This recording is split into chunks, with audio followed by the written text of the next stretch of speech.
All right, so we've made it onto our feet, and I am going to show you a standing resisted reach. So you want to have your feet about shoulder width apart. You got a band wrapped around your back, coming out from underneath the armpits.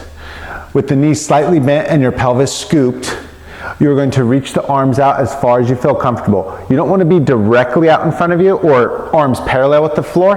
We're going to go slightly angled down from that. We're going to go for our 5 breaths, and after each exhale, you're going to reach forward further. You will pause for about 3 seconds and then take your next breath in, and you can hit about, 3 sets for 5 breaths.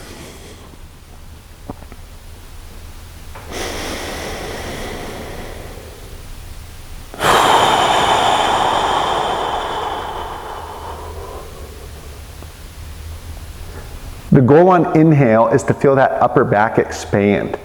On exhale, you should feel those abs contract harder.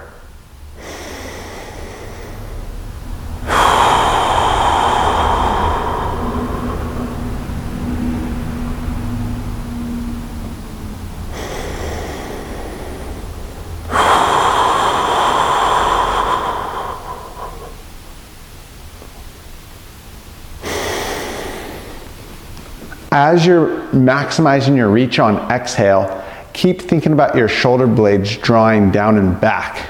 It's a little bit of a weird concept there, but basically, if the shoulder's drawing down and back and you're reaching, you will get the muscles that we're targeting in the mid-back to help keep that upper back nice and tall, which then will help maintain that separation that we've been working on, in this zone.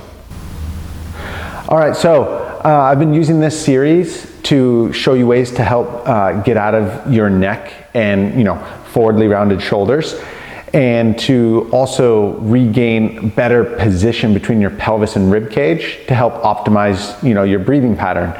But what this also leads us into is a nice way to squat. So I'm a big fan of front squats, and there's some predecessors leading up to those, which I'll show you now. One would be a goblet squat, where you're holding a dumbbell here, and if you feel that you can't still hold the position that we've been working on between the pelvis and rib cage while you're on your feet, you can start the goblet squat with a slant board. So a slant board will just help you keep a more vertical torso to maintain that position we've been working on. And from that, you can just go to a normal goblet squat, and then you can go into a front squat with a barbell. So I'll show you the 3 now. When picking up the dumbbell, we're not just going to slouch over. Eyes forward, grab the dumbbell, and then just stand, and then pull her on up, okay? So we don't gotta bend over and round out to pick this up, just use those legs. So with the squat, we're gonna keep the feet hip width, and from there, we're gonna keep our eyes straight ahead, and we're just gonna take a nice breath in, drop down, blow out as we push through the heels.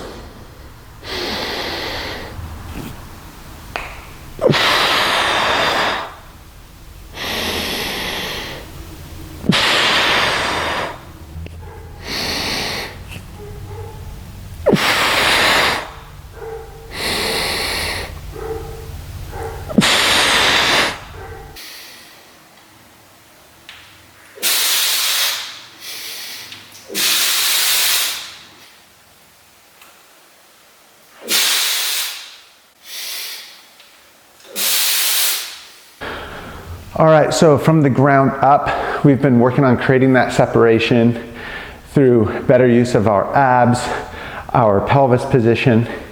We have then, created a demand from each side of the body with the side plank to build up the abdominal walls nicely.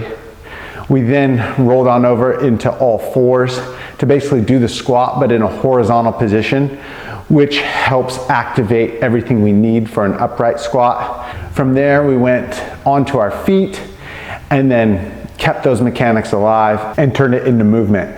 So hopefully you can see, we kind of went about, this shoulder and neck issue as a whole system, because the only reason that was arising was because there's things being understimulated somewhere else in the body.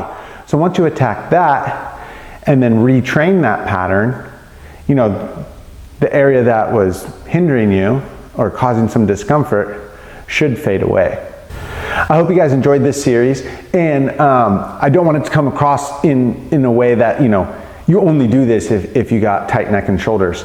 You could do this regardless.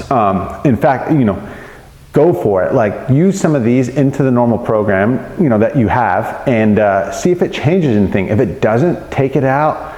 Try one of the other exercises and just play with it. Part of training is just exploring and seeing what feels best to your body, because whenever you're feeling, you know, real good, like, you're going to perform really well. So I hope you enjoyed this, and have fun with it.